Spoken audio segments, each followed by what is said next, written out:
தேர்தலுக்கு பின்னர் தமிழகத்தில் தேமுதிக தலைமையில் கூட்டணி ஆட்சி அமைந்தால் இலாகா ஒதுக்கீடு பற்றி தேமுதிக இளைஞரணி செயலாளர் சுதீஷ் தெரிவித்திருந்த கருத்தை ஏற்க மக்கள் நல கூட்டணி தலைவர்கள் மறுத்துவிட்டனர். தற்போது அவற்றை பார்க்கலாம். மே 23ஆம் தேதி தமிழகத்தினுடைய முதலமைச்சராக நம்முடைய கேப்டன் அவர்கள் பதவியேற்கும் என்ற நாள்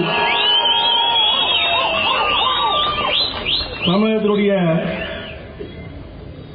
துணை முதல்வராக பொறுப்பேற்க இருக்கும் அண்ணன் வைகோ அவர்களையும்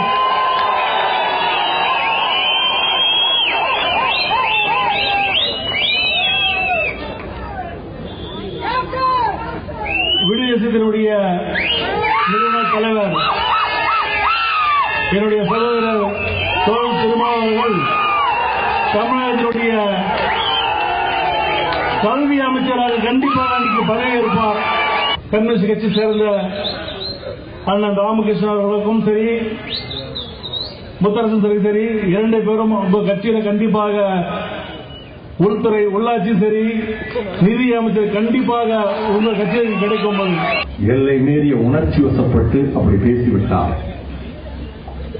விஜயகாந்த் அவர்கள் முதலமைச்சரான பிறகு யார் யாரை அமைச்சர்களாக்குவது என்பது கூட்டணி கட்சிகள் எல்லாம் அமைச்சரவையில் இடம்பெறும்.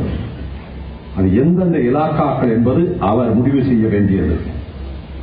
ஆனால் துணை முதலமைச்சர் என்ற பொறுப்போ அல்லது அமைச்சரவையில் அமைச்சர் என்ற பொறுப்போ என் கற்பனையில் கூட இடம்பெற முடியாது.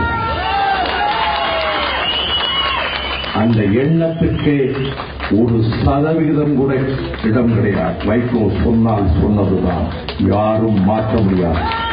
பொதுக்கூட்டத்தில் கலந்துவிட்டு பொதுவாக தேமுதிக மக்கள் கூட்டணி மாபெரும் வெற்றி பெறும், அது ஆட்சி அமைக்கும். ஆட்சி அமைக்கிற போது நம்பிக்கை சொல்லுகிற போது இவருக்கு அந்த சொன்னார் வழியே அது தேர்தலுக்கு பிறகுதான் முடிவு பண்ண வேண்டிய விஷயம்.